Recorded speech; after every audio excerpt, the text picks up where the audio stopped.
A Argentina, nosso país, irmão, vizinho, principal parceiro comercial, político, cultural, econômico, financeiro, tradicionalmente é o nosso grande parceiro.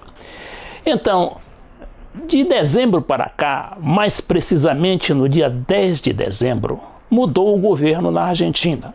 É presidente agora o empresário Maurício Macri, que ganhou a eleição por apenas 2%.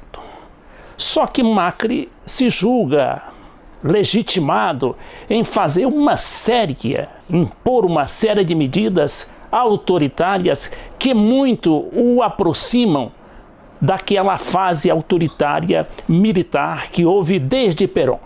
Então, há golpes de mão, há golpes de decretos-leis e passando por cima das leis, do Congresso, das instituições de uma maneira geral, mas tendo a seu lado o famoso poder midiático e o poder judiciário, ele está fazendo tudo praticamente para eliminar quase todas as conquistas obtidas ao longo dos últimos anos dos governos Kirchner, durante 12 anos, quando houve uma melhora substancial, não apenas do ponto de vista social, mas sobretudo econômico.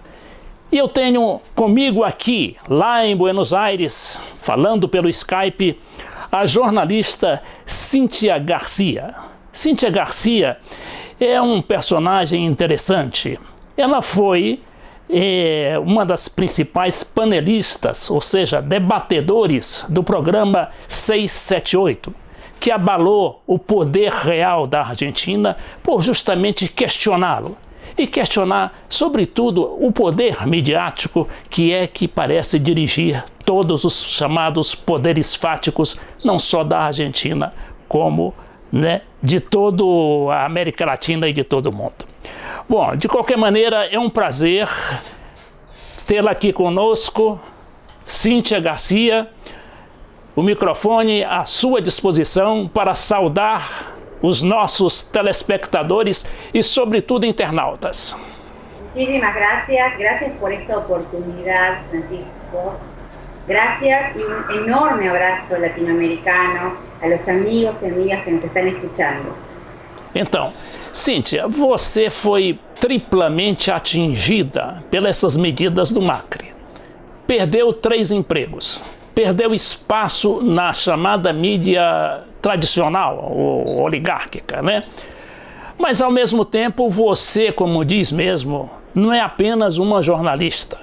É uma comunicadora popular, uma lutadora.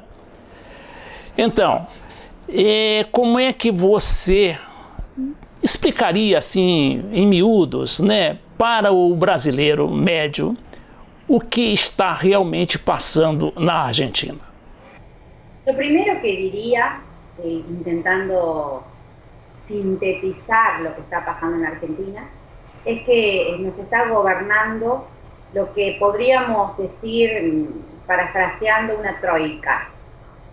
Está gobernando en este momento en la Argentina por primera vez en nuestra historia democrática, un gobierno de derecha pura y dura, no una derecha democrática como Mauricio Macri se presentó en campaña, asesorado por sus asesores comunicacionales, mediáticos, de mercado, el famoso Gran Barba, que se presentaron como un gobierno de derecha, democrático, dialoguista, institucional.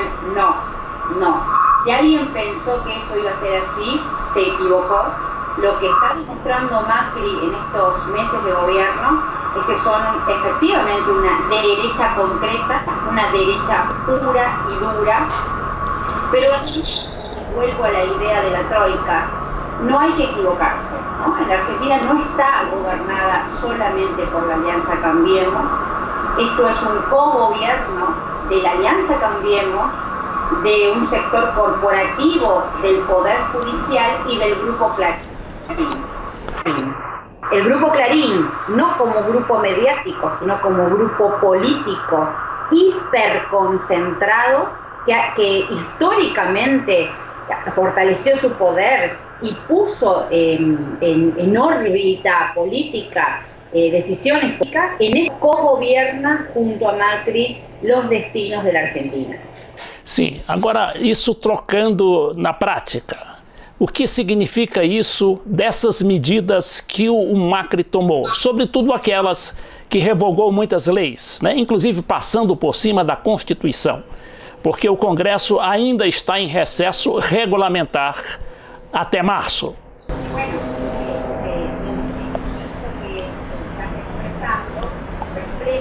Era reflejado, plasmado en las primeras medidas de gobierno. Lo primero que Macri hizo, que el gobierno de esta derecha hizo, fue transferir una enorme masa de dinero hacia los sectores más ricos de la Argentina. Eso es, hay que decir, sus primeras medidas económicas anunciadas, ¿no? Preanunciadas, eso sí, lo anunciaron claramente en la campaña, fueron una devaluación, una transferencia de recursos hacia el sector agroexportador e hacia las casas mais ricas da Argentina. Então, esse dinheiro, esses recursos estavam onde? Foram de onde para onde? Esses recursos... Tá. Esses recursos que foram transferidos foram de onde para onde? De onde para onde? Sí, claro. Bueno, era la masa de dinero que la ganancia que generó una migración. O sea, en Argentina lo primero que pasa es un aumento del 40%, una devaluación del 40%, que liberó el tipo de cambio, el dólar, benefició al sector agroexportador. Vos pensás que hasta noviembre del año pasado, las pequeñas empresas, que son aquellas que además concentran el 80% del empleo privado en la Argentina, juntaban sus recursos para funcionar del exterior a $1 a 10, ¿no? Es cierto, había una complejidad alrededor del tipo de cambio. Lo que hizo que durante 12 años hubo mini devaluaciones, la más grande fue en enero de 2014, realmente presionados por ese sector económico que necesita fortalecer al sector agroexportador. Pero esa devaluación del 40% fue desde los sectores de las arcas del Estado hacia los sectores más concentrados. Esa devaluación del 40% benefició en principio al sector agroexportador, que está presionando por más devaluación. En este momento el dólar, y nosotros, vos sabés que nosotros tenemos toda una temática alrededor del tipo de cambio, no presionado por un sector agroexportador porque no le importa generar esa erogación de recursos para distribuirla, sino que concentrar. Esa masa de dinero que fue del Estado hacia las grandes empresas desde la mega devaluación y desde las retenciones, ¿no? Porque lo que hizo Mauricio Macri, lo primero que hizo fue devaluar. Cíntia, só para a gente explicar aqui no Brasil o que significavam essas retenções. Ou seja, que eram impostos, né, que você tirava, o governo tirava das exportações, né, sobretudo da soja. E esse dinheiro, o que fazia o governo com esse dinheiro, com esses impostos, com essas retenções? Los distribuía. Como? Básicamente los distribuía. Básicamente digamos, un sector.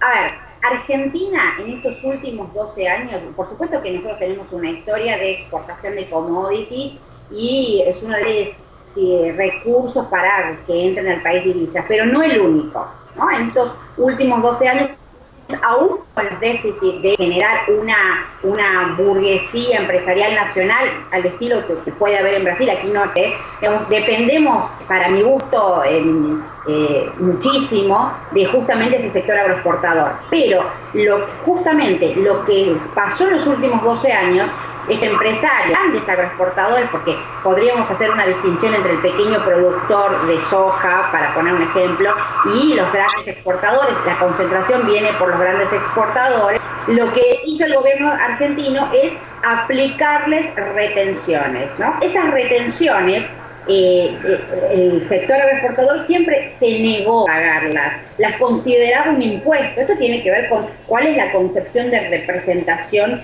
de mundo, uno piensa. El Estado argentino no eran impuestos, eran distribución de ese capital producto de la exportación de commodities.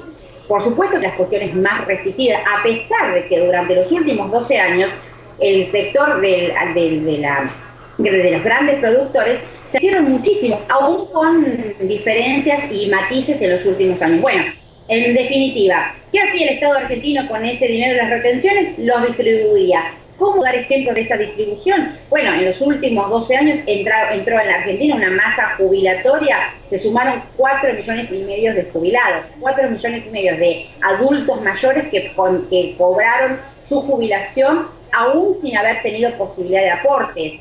Se generó un sistema previsional solidario, además, por ejemplo, la estatización de las cajas previsionales, que generaron el plan de vivienda más grande de los últimos 30 años. Lo que se generó de ellos, como la asignación universal por hijo, que la prensa dominante llamó plan social asistencialista, pero en realidad fue una política de Estado distributiva a los niños en situaciones de recibirla, porque la asignación universal por hijo era el paralelo a las asignaciones familiares, o cuántum de dinero que los empleados aportan para sus empleados. Aquellas personas que no tienen un empleo formal, un empleo registrado, el Estado les daba la asignación universal por hijo, que cambiaba la ecuación de sustentabilidad familiar. En la Argentina, en los últimos 12 años, se terminaron casi la situación de que los niños comieran en comedores escolares comunitarios. Los niños en la Argentina comenzaron a comer en sus casas con sus padres. Esto que parece doméstico, cotidiano, poco importante, Francisco, para tal vez una mirada macroeconómica, créeme que representa los pilares de políticas redistributivas y sanitarias en Argentina, porque para que esos niños cobren ese quantum de dinero, tenían que estar, por ejemplo, escolarizados y vacunados, o sea, con el sistema médico y escolar al día, si no, no se podía cobrar ese beneficio, con lo cual la asignación universal por hijo generó las políticas redistributivas y sanitarias más importantes de la última década. Tudo isso está a perigo, né? Está em perigo, está em risco com essa política de favorecimento aos grandes empresários. Está en riesgo, absolutamente en riesgo. Quedó absolutamente en riesgo. ¿Por qué? Porque este gobierno generó una crisis en un país que no estaba en crisis. Yo creo que cada gobernante decide con qué tensiones va a convivir. El gobierno de Néstor Kirchner y Cristina Fernández de Kirchner, aún con sus problemáticas y con las cosas que no supieron, no quisieron, no pudieron hacer, como en materia de temática de pobreza y demás, aún con eso, decidió no convivir con la tensión del desempleo. Lo primero que hizo este gobierno es generar miles y miles de puestos de trabajo en riesgo y desempleo, porque esa ecuación, esas primeras medidas que te digo, de erogación de transferencia fenomenal de recursos, la paga la clase trabajadora. Esas medidas hay que linkearlas con los, hasta altura, 40.000 empleos públicos de personas despedidas de la administración pública. Y no es casual que esas primeras medidas económicas a favor de los ricos más ricos, no de los ricos, de los más ricos de este país, junto con una medida de desmantelamiento del Estado, despidiendo a miles y miles de empleados del sector público, como además una medida disciplinadora para el resto de la clase trabajadora. En este momento están en discusión las paritarias, la puja distributiva entre el empleado y el empleador en el sector público, erosionada por estos miles de despidos. Y la tercera situación para pois é, isso daí, es la Cíntia, hiperconcentración mediática, porque solo un enorme blindaje mediático puede permitir que la situación que te estoy contando cierre.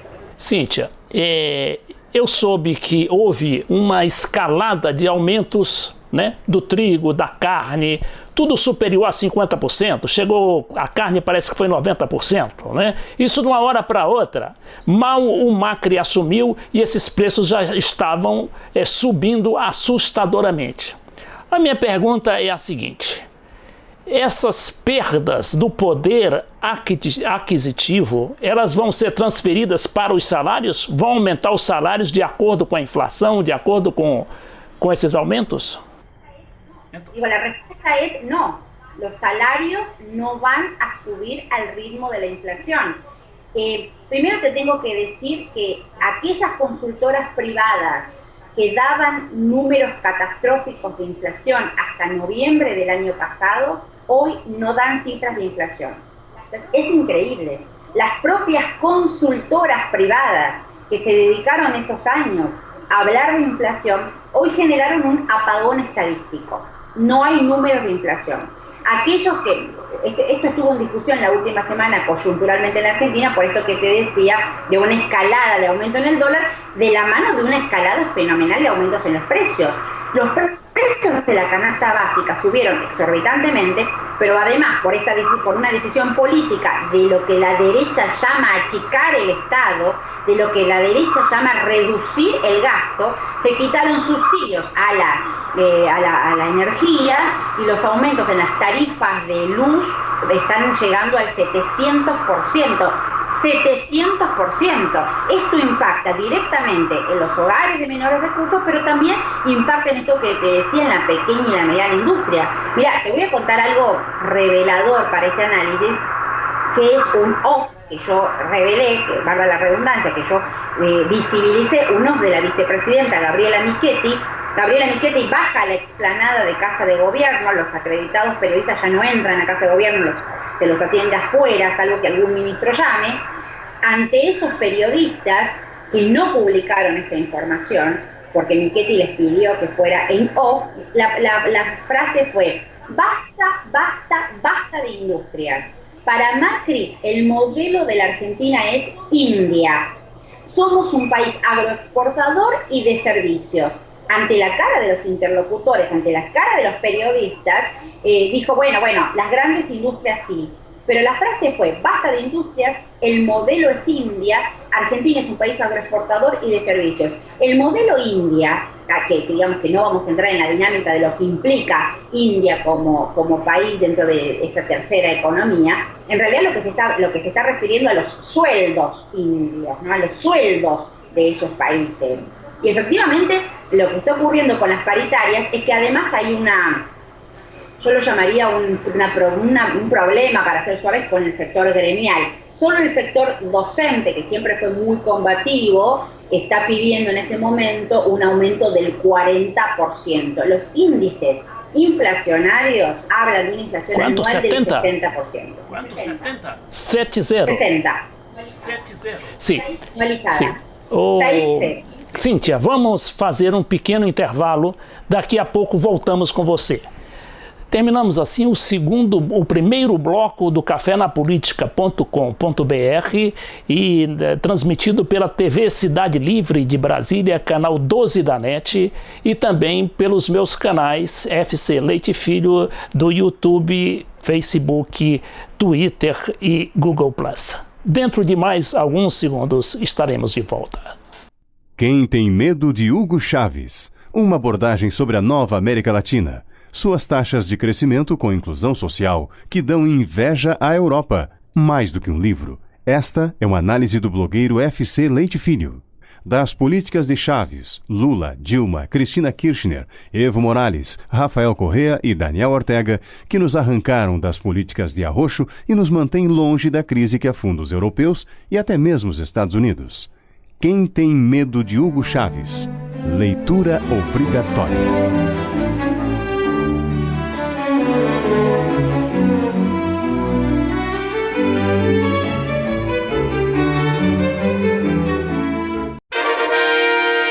Desafios brasileiros na era dos gigantes. É um clássico de nossa literatura política. Seu autor, o embaixador Samuel Pinheiro Guimarães, focaliza cada um dos 12 capítulos do livro numa série de entrevistas ancoradas pelo jornalista Beto Almeida, TV Cidade Livre de Brasília, levando a você a informação que não chega pela mídia tradicional.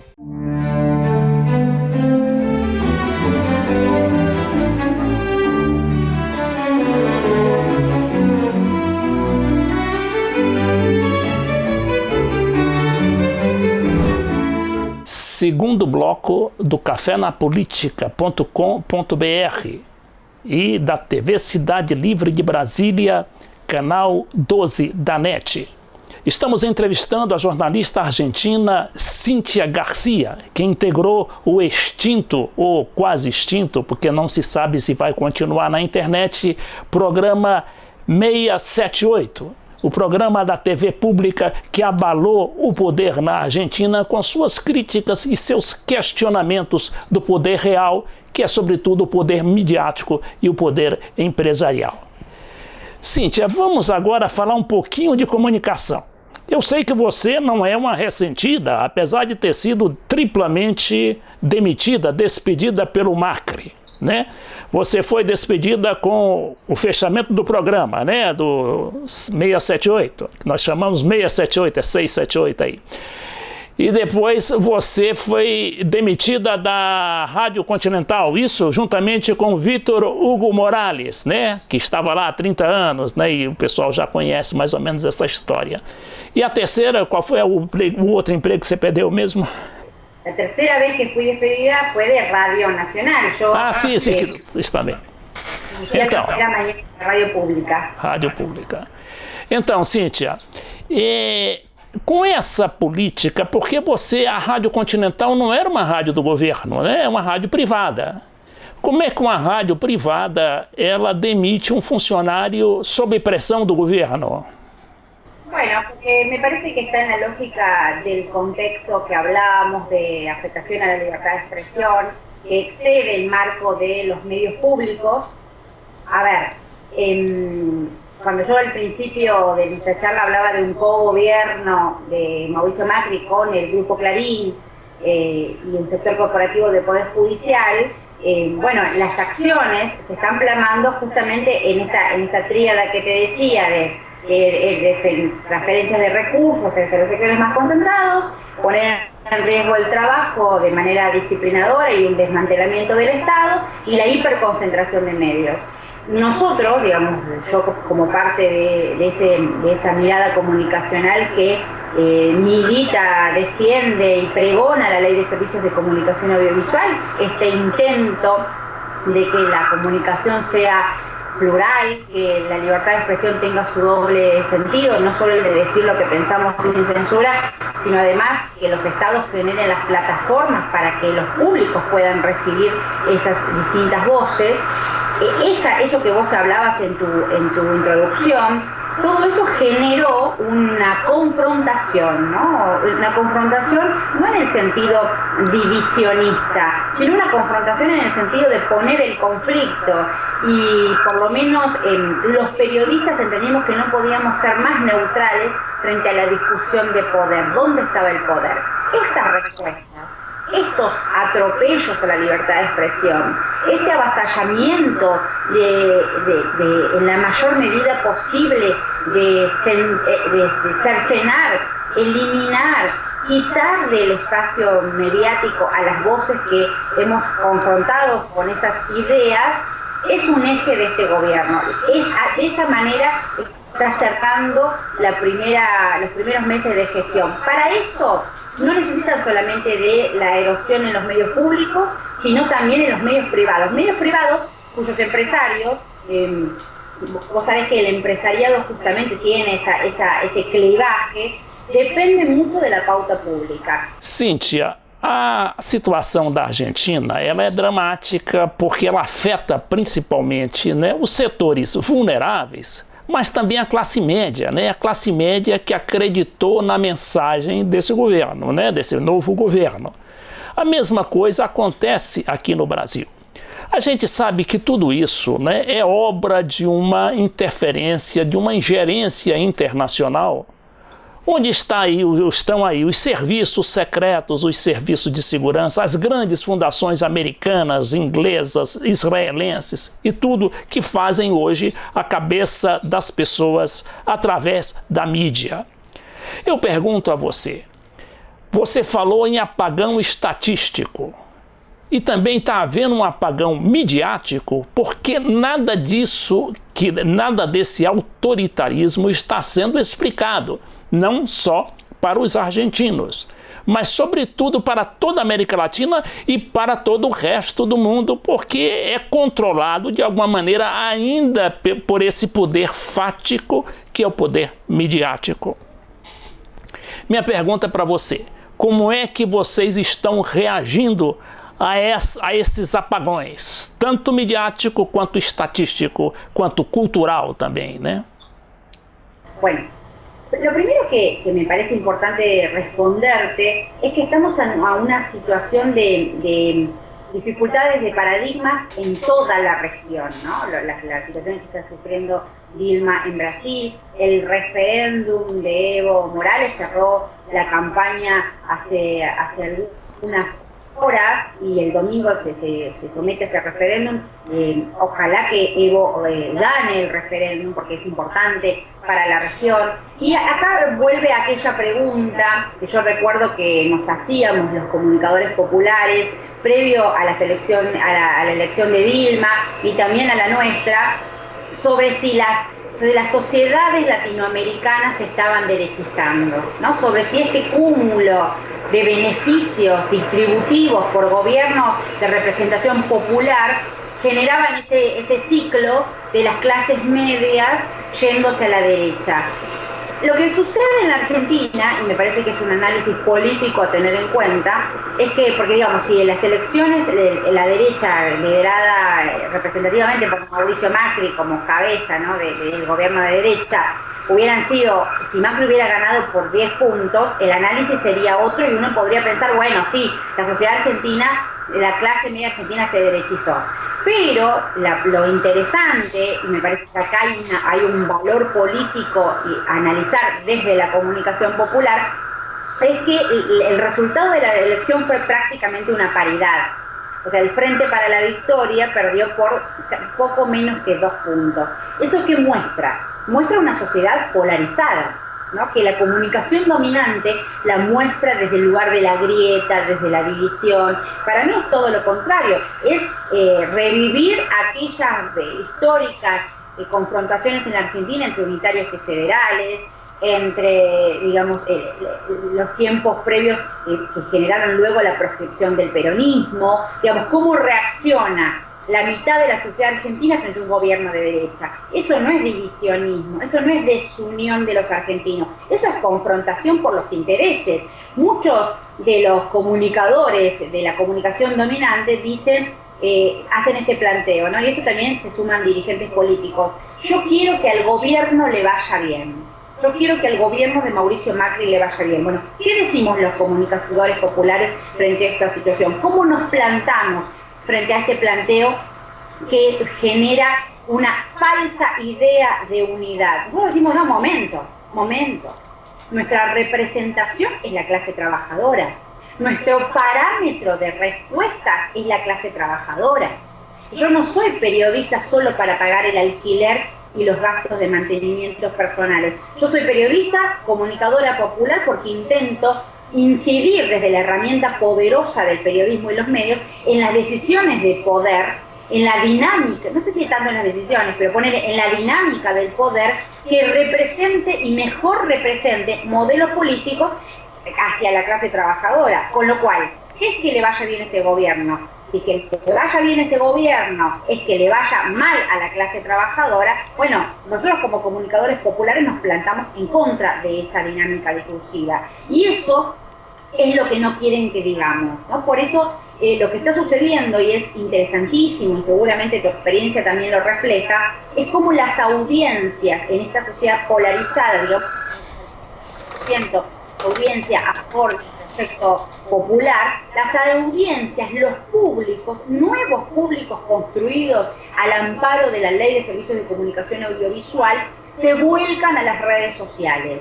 Entonces, dinámicas comunicacionales como el canal de YouTube, de Facebook o de distintas redes sociales con las cuales uno tiene que profesionalizarlas cada vez más, los públicos se están volcando a estas nuevas vías de comunicación que bucean alternativas comunicacionales que no son caseras en el sentido, no somos periodistas que porque no tenemos trabajo tenemos nuestros de YouTube. No, somos comunicadores populares que intentamos romper un cerco mediático que favorece a los sectores más concentrados. Y vamos a seguir renovando nuestro compromiso con la información, buscando nuevas alternativas con la potencia de un público que nos está acompañando. Sim, Cíntia Garcia, nossa entrevistada de hoje do cafenapolitica.com.br. Cíntia, como é que está essa turma, esse pessoal que fazia o 678, né? Junto com o Hugo Morales, Vitor Hugo Morales, né? O jornalista despedido depois de 30 anos na Rádio Continental por força, que dizem que o Macri não está governando. Quem governa é o tal do Magneto, o dono do Clarim. Isso é verdade? Bueno, cuando te digo que es un cogobierno, hablamos de eso. Yo no creo que Macri no esté gobernando. Yo creo que está cogobernando. Que diría que es hasta más grave, porque hasta ahora el grupo Clarín, como grupo político, había incidido en las decisiones presidenciales en las sombras, ¿no? O sea, no era para la gran parte de la sociedad, no era visible su entramado de poder político. Pero como estos años visibilizaron lo político en lo mediático, y aún, digamos, hay un minoritario sector que no entiende el entramado político del Grupo Clarín. Después cada uno adhiere a lo que quiere y a lo que piensa del mundo, etcétera. Pero está visibilizado el rol político del Grupo Clarín. Entonces, ya Magneto no tiene poder en la sombra, sino que tiene un poder visible. Si uno analiza los distintos ministerios y estamentos de la administración pública, en la mayoría de ellos hay gente directamente relacionada con Clarín. Que Clarín haya comprado el 100% de las acciones de Nextel en Argentina implica un poderío y una hiperconcentración que no es mediática, es política, pero ya no lo ocultan. Y a mí me parece eso interesante, porque uno me arriesgaría a pensar en números. Digo que gran parte de la sociedad, por lo menos la mitad y mucho más de la mitad de la sociedad argentina, sabe que Héctor Magneto tiene como representante, él no desde lo personal, como representante del Grupo Clarín, tiene incidencia directa, visible y de cogobierno con las políticas argentinas. La pregunta es que, ¿qué va a pasar? ¿Qué va a pasar cuando a Clarín Macri ya no le convenga? Porque claramente pareciera ser que lo que está haciendo Macri es cumplir un mandato. Sí. Cíntia Garcia, el programa 678 foi hito, marco en la historia de la comunicación, yo diría no solamente argentina, pero sobre todo latinoamericana e internacional de una manera general. El programa foi muito criticado por suas posições confrontacionistas, pero ao mesmo tempo foi também um programa de questionamento, não é? Porque os jornalistas, tanto as grandes cadeias de televisão, de rádio e jornal, elas eram intocáveis, não é? Intocáveis e invisibilizadas, né? E os jornalistas também, ninguém questionava aqueles grandes jornalistas do Clarim, do La Nación, né? E que todos eles estão lá dentro do Clarim, das televisões do Clarim. Como é que o 678 conseguiu fazer isso? Sim. Creo que un proceso que no fue solo comunicacional. Creo que fue un proceso político-comunicacional. Y eso es lo que le dio la impronta y lo que le dio esa potencia y esa adhesión y ese rechazo también.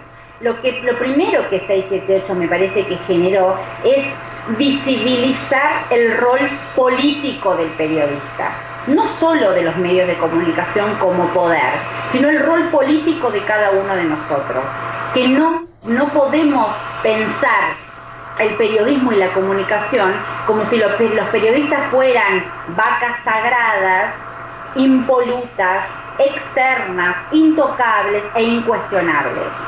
Entonces, a través de un arduo trabajo de visualización y de archivos que ponía en relieve las declaraciones públicas de los distintos funcionarios de la oposición, de gobierno, periodistas, se visibilizó el rol político del periodista, los intereses que estaban detrás de cada declaración, de la mano de la Ley de Servicios de Comunicación Audiovisual, de la mano de un proyecto político que puso en el centro de la escena esa discusión. La sociedad argentina no pedía la ley de medios, no pedía la democratización de la palabra.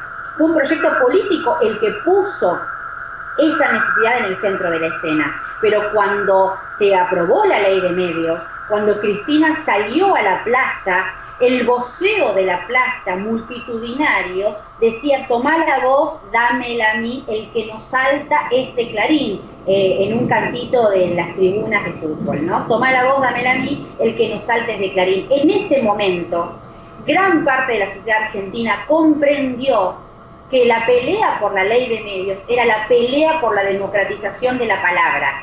Y si los periodistas trabajamos la materia política y tenemos el poder de incidir en la opinión pública, porque la opinión pública es la opinión publicada, esas personas que reciben ese mensaje, determinamos lo que votan, y eso visibilizó 678. Ese rol político, que el periodismo objetivo no existe, que no somos neutrales, que somos subjetivos, que tenemos pertenencias políticas y que Clarín mentía. Ese combo de contenidos y de argumentos, siempre argumentados, 678 se podrá haber equivocado en distintas dinámicas, pero no mintió, no fue agresivo, sí puso el conflicto en el centro de la escena, y yo entiendo que para muchos eso sea incómodo. Yo, por ejemplo, participé, fui a darle el micrófono como movilera de una de las marchas opositoras al gobierno de Cristina Fernández, más multitudinarias, y éramos el único medio que le poníamos el micrófono a los opositores acérrimos al kirchnerismo, pero lo que surgió de eso es que esa gente reproducía textualmente las consignas instaladas por el Grupo Clarín. Obligamos a la comunicación dominante a mostrar la manifestación como no la mostraban, porque no, como además son muy inteligentes, la comunicación dominante, que realmente es inteligente, no les servía poner en vivo, porque iban a visibilizar lo burdo de las expresiones, porque eran literalmente la reproducción de lo que los principales comunicadores de la derecha dominante decían. Con lo cual, eso, Clarín, La Nación, el poder real no nos lo va a perdonar. Ahora, uno siente, y créeme en lo que te digo, que uno pelea espalda por espalda desde el campo popular con lo que llamamos el pueblo. Cíntia Garcia, nós estamos chegando ao final de nosso programa. Vou lhe dar 2 minutos para você se despedir e também falar um pouco da Cristina Kirchner, que é uma grande curiosidade no Brasil sobre o papel da Cristina Kirchner. Ela está retirada lá na Patagônia, não é? Fazendo suas reflexões e, ao mesmo tempo, também actuando, agindo muito. O que é que você me diz disso? Yo creo que Cristina Fernández de Kirchner sigue conduciendo a ese 49% que votó al Frente para la Victoria y que generó ese resultado casi de una dinámica de paridad electoral, ¿no? Ganó la derecha y ganó Mauricio Macri, y ganó la Alianza Cambiemos, etcétera. Pero creo que hay un eje en este sector de la sociedad argentina que se considera representado, y la representación, el eje de la representación es Cristina Fernández de Kirchner, y eso lo demuestra la última movilización en Plaza de Mayo, la centralidad de la ciudad de Buenos Aires frente a la Casa Rosada, la Casa de Gobierno, y por detrás el Cabildo, una de las movilizaciones más multitudinarias que yo haya presenciado. Se calcularon alrededor de 600.000 personas que fueron el 9 de diciembre a despedir a una presidenta, y eso es un hecho histórico, inédito en la historia democrática argentina. Nunca un gobierno se fue con tanto nivel de adhesión. Yo creo que Cristina Fernández de Kirchner mantiene ese nivel de adhesión. Lo veo, lo vivo cada vez que voy a una movilización. Hay una reserva de movilización política como nunca antes en nuestros 30 y pico de años de historia democrática. Y esa reserva de representación la conduce Cristina Fernández de Kirchner. Más allá de la dinámica de las internas del PJ, que forman parte de lo que llamamos el entramado complejíssimo del movimento peronista. Muito bem. Então, Cíntia, muito obrigado aí pela sua participação no nosso programa. Estamos sempre abertos, né, aos argentinos, aos nossos hermanos de uma maneira geral. Grande abraço para você e muito obrigado mais uma vez. Enorme abrazo para toda la sociedad, para todo el pueblo, los amigos y amigas brasileños. Los quiero mucho. Gracias por esta oportunidad y quedo a disposición como siempre. Muito bem. Nós chegamos assim ao final do segundo bloco do programa cafenapolitica.com.br da TV Cidade Livre de Brasília, e que hoje teve como entrevistada a jornalista argentina Cíntia Garcia.